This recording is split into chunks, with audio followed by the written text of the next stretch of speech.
और अब खबरें तफसील से। शुमाली कश्मीर में 3 एनकाउंटर के बाद सिक्योरिटी बढ़ा दी गई है, जिसमें सिक्योरिटी फोर्सेस के जरिए 5 मिलिटेंट मारे गए थे। इजाफी सिक्योरिटी एहलकार तैनात किए गए हैं। कई इलाकों में फजाई निगरानी के लिए ड्रोन्स का इस्तेमाल किया जा रहा है। सूंघने वाले कुत्ते यानी स्निफर डॉग्स और मिलिटेंटों या धमाका खेज मवाद की एक जगह से दूसरी जगह नकलो हरकत को रोकने के लिए मुख्तलिफ चेक पॉइंट्स पर गाड़ियों की चेकिंग के लिए सिक्योरिटी एहलकारों की मदद कर रहे हैं। एसएसपी बारामूला अमोद अशोक ने कहा है कि श्रीनगर और गुलमर्ग में आइंदा G20 सरबराही इजलास के पेश नजर इजाफी हिफाजती इक़दाम किए गए हैं। इन्होंने मजीद कहा कि गाड़ियों और मुश्तबा अफराद की नकलो हरकत को चेक करने के लिए जिले की तमाम सड़कों पर नाके लगाए गए हैं, ताकि समिट के दौरान किसी भी नाखुशगवार वाक़े से बर वक्त बचा जा सके। बेसिकली G20 समिट के चलते हमारी सारी जो फोर्सेस है वो काफ़ी ज़्यादा अलर्ट हो चुकी है। हमारी सारी इंटेलिजेंस एजेंसीज भी जो है इसमें पुरजोर कोशिश कर रही है। हमारा नेटवर्क बहुत स्ट्रॉन्ग है, लिहाजा इलाके में जो भी सस्पिशियस एक्टिविटीज़ हो रही है उसका हमें इंफॉर्मेशन टाइमली मिल रही है और सारी फोर्सेस की सिनर्जी की वजह से हम हर इस थ्रेट को जो है न्यूट्रलाइज कर पा रहे हैं। हमारा पूरा यकीन है कि हमारी तैयारी बंदोबस्त के चलते G20 समिट जो है वो पूरी तरीके से पुरअमन और सक्सेसफुल अंजाम दी जाएगी।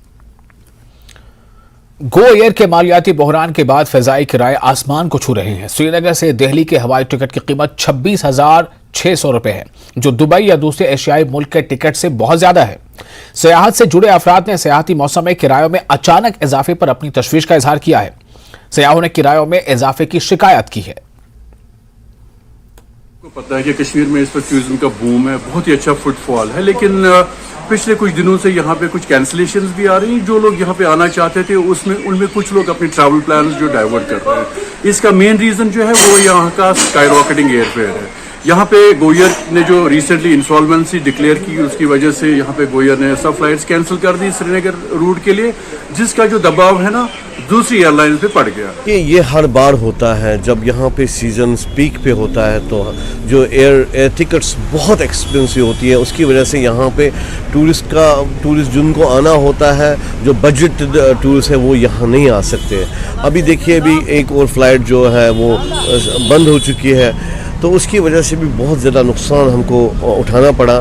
स्पेशली जो होटलियर्स या हाउस बोट ऑनर जो भी है टूरिज्म के साथ रिलेटेड है, बहुत सारी कैंसिलेशन हुई है। हम लोगों ने एडवांस पेमेंट की थी ऑलरेडी होटलियर को या हाउस बोटों को, उससे भी बहुत ज़्यादा हमें नुकसान उठाना पड़ा। यहाँ पर अब 27,000 और 30,000 एयरफेयर है। अगर ये कम हो गया, गवर्नमेंट से यही रिक्वेस्ट करेंगे कि अगर वो रेट बहुत कम हो गया तो बहुत सारे लोग यहाँ आना चाहते हैं और देखना चाहते हैं और टूरिज्म बहुत डेवलप होगा और इंडिया तो और आगे बढ़ेगा। देखो, ये एयर टिकट इतना हाई हो गया, ये आ जाने से ऐसा हो जाएगा तो टूरिज्म बहुत प्रॉब्लम हो जाएगा, क्योंकि गेस्ट को इधर आना जाना मुश्किल है। क्या इतना क्यों बढ़ा रहा है? क्या रीजन है? क्या इसके रीजन बढ़ाने के लिए क्या रीजन है? बोल के सब कुछ कर रहा है, ये ठीक नहीं है। या एयरफेयर एक्चुअली बहुत ज़्यादा है। अगर कम होता है तो यहाँ पे बहुत ज़्यादा और ज़्यादा ट्रैवल या टूरिस्ट आके जम्मू और कश्मीर का ये जो ब्यूटीफुल नज़ारा है, ये जो ब्यूटीफुल क्लाइमेट है, the place is like heaven, सब लोग अच्छा एंजॉय कर सकते हैं। एयरफेयर अगर कम होता है तो। जनूबी कश्मीर के मरगन टॉप से सिविल इंतजामिया ने फौज की 19 राष्ट्रीय राइफल्स के साथ मिलकर 20 खाना बदोश कुंभों के लगभग 70 अफराद को बचा लिया। इन लोगों में खवातीन और बच्चे भी शामिल हैं। माल मवेशियों समेत इन्हें काफी मशक्कतों के बाद मरगन टॉप से नीचे लाया गया। ये लोग भारी बर्फ की वजह से मरगन टॉप पर फंस गए थे और एक डिस्ट्रेस कॉल के बिना पर फौज ने सिविल इंतजामिया के साथ मिलकर यह रेस्क्यू ऑपरेशन अंजाम दिया। एसडीएम कोकरनाग ने कहा कि रेस्क्यू टीम को काफी मशक्कतों का सामना करना पड़ा। बाद में 19 RR की जानिब से इन लोगों के लिए एक तिब्बी कैंप का एहतमाम भी किया गया। लोगों ने फौज और डीसी अनंतनाग का इस कामयाब रेस्क्यू ऑपरेशन के लिए शुक्रिया अदा किया।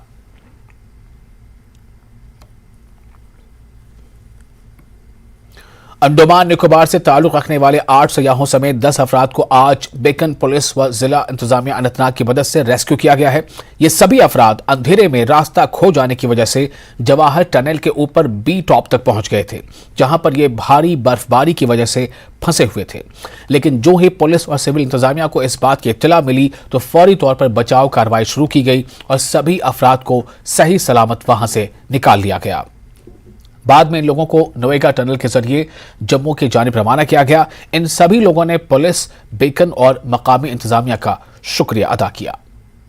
पहलगांव से आए थे, वहाँ रूम मिला नहीं। अच्छा, रास्ता गुम हो गया फिर यहाँ फंसे हुए हैं। अरे चलो कोई बात नहीं, अभी हम लोग आगे बीकन वाले के लिए बहुत मेहरबानी साहब। कोई बात। पहलगांव से आए थे, वहाँ रूम मिला नहीं। अच्छा, रास्ता गुम हो गया फिर यहाँ फंसे हुए हैं। अरे चलो कोई बात नहीं, अभी हम लोग आगे बीकन वाले के लिए बहुत मेहरबानी साहब। कोई बच्चे तो छोटे नहीं है इसमें। बच्चे इसमें हैं।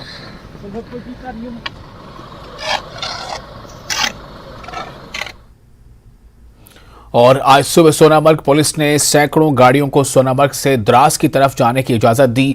मौसम खराब होने की वजह से इंडिया गेट से माथा पानी तक सैकड़ों मुसाफिर फंस गए थे। मुसाफिरों का यह कहना है कि सोनामर्ग इंतजामिया की तरफ से ट्रैफिक निजाम को बहाल करने का कोई खास इंतजाम नहीं था। पुलिस ने मुसाफिरों को गाड़ियां छोड़कर वापस सोनामर्ग जाने का हुक्म दिया। बीजेपी लीडर फयाज अहमद ने मसले को आला अफसरान तक पहुंचाया। करगिल इंतजामिया ने फौरन पुलिस को मौके पर लिया और रवाना किया और बर्फारी तोदे काटकर दर्जनों गाड़ियों को रवाना किया गया। मुसाफिरों और सयाहों ने करगिल इंतजामिया का शुक्रिया अदा किया।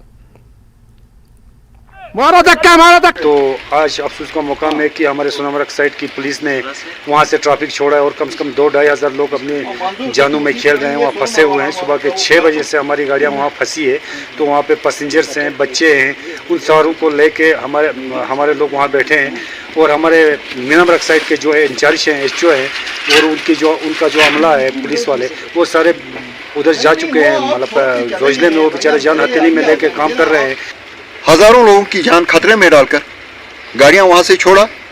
और इस वक्त हमारे जो यहाँ के लोग हैं वो मुझे सुना रहे हैं, कहते हैं जनाब, वो कहते हैं गाड़ियों को छोड़कर हमें पैदल नीचे सोनामर्ग उतर जाओ। जबकि छोटे बच्चे हैं, औरतें हैं। तो ये जो सोनामर्ग वाला हमारा साइड है, वहाँ की पुलिस है, ये हर वक्त जो है कोई ना कोई प्रॉब्लम करा लेती है। इस वक्त देखिए इतना बर्फबारी हो रही है, सुबह इससे ज़्यादा बर्फबारी हो रही थी। उन्होंने इस वक्त जो है गाड़ियां छोड़ा और हज़ारों लोगों की जान खतरे में डाला। निकले, लेकिन जो 0 पॉइंट है वो आते आते काफ़ी दिक्कत हुई, क्योंकि काफ़ी स्नो है और उसके बाद भी लैंडस्लाइडिंग हुआ था। तो लेकिन पुलिस वाले और उन्होंने काफ़ी हेल्प किया, रोड क्लियर हुआ। इस साइड की पुलिस ने, इस साइड की लद्दाख वाले की लद्दाख की पुलिस जो था, लद्दाख की, क्योंकि ये जो बुलडोजर वगैरह था वो लद्दाख साइड का ही था। और रियासी के दरियाई चनाब में राफ्टिंग कर रहे सयाह हादसे का शिकार हो गए। पुल के एक सतून से कश्ती टकरा गई, जिसके बाद ऑपरेटर का राफ्ट से कंट्रोल हट गया। फिर सयाह दरिया में बहने लगे। फौरी तौर पर वहां मौजूद दीगर ऑपरेटरों ने सयाहों की जान बचाई। सभी सयाहों ने इन ऑपरेटर्स का शुक्रिया अदा किया। पुलिस ने मुकदमा दर्ज करके तहकीकात शुरू कर दी है। खुशकिस्मती से ऑपरेटर्स की मदद से तमाम सयाह बच गए और एक बड़ा हादसा टल गया। आपको बताते चलें कि रियासी के दरियाए चनाब में गुज़िश्ता कई सालों से राफ्टिंग एडवेंचर जारी है और बहुत सारे सयाह यहां लुत्फ अंदोज होने और एक अच्छा तजुर्बा लेने पहुंचते हैं। वैष्णो देवी दर्शन करने थोड़ा घूमा फिरेंगे ना, तो एक प्रोग्राम बनेगा, राफ्टिंग होगी। तो राफ्टिंग के लिए बच्चे सब लोग बोले चलो हम करते हैं, कोई डर नहीं है, कोई खतरा नहीं है। वहां से 2 इन्होंने बोट ली है, उन्होंने एक में 8 आदमी बैठे, एक में 14 आदमी बैठ गए।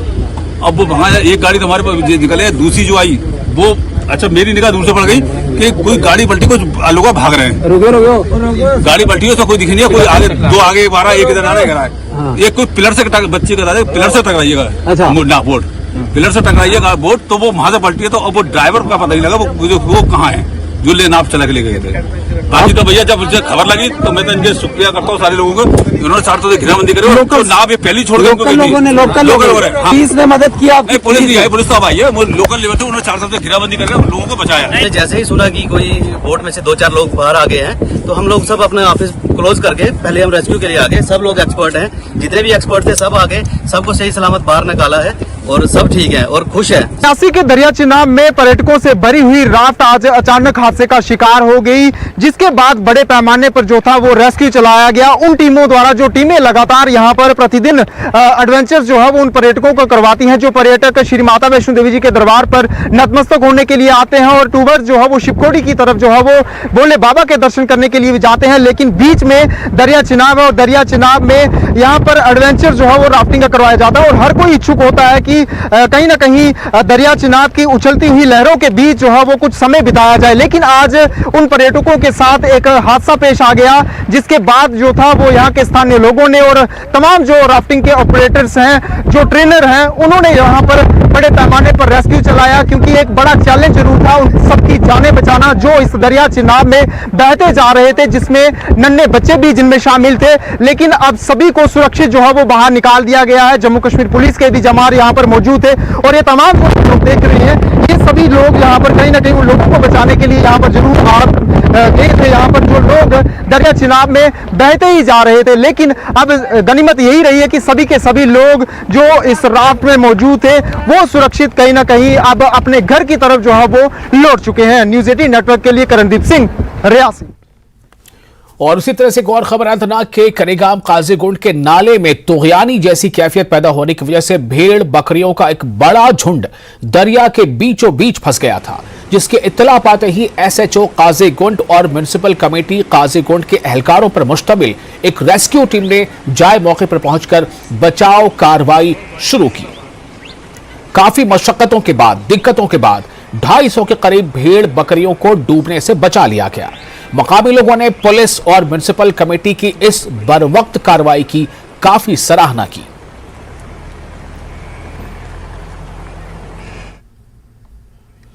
और फिलहाल एक छोटा सा ब्रेक लेते हैं, ब्रेक के बाद खबरों का सिलसिला जारी रहेगा।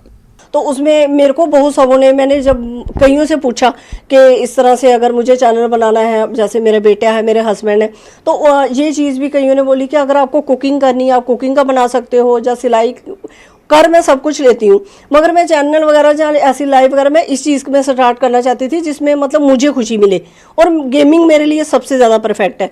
तो हर एक लेडीज़ ना कुछ कर ही सकती है, मगर सपोर्ट नहीं मिल पाता और जिस वजह से वो पीछे रह जाती है।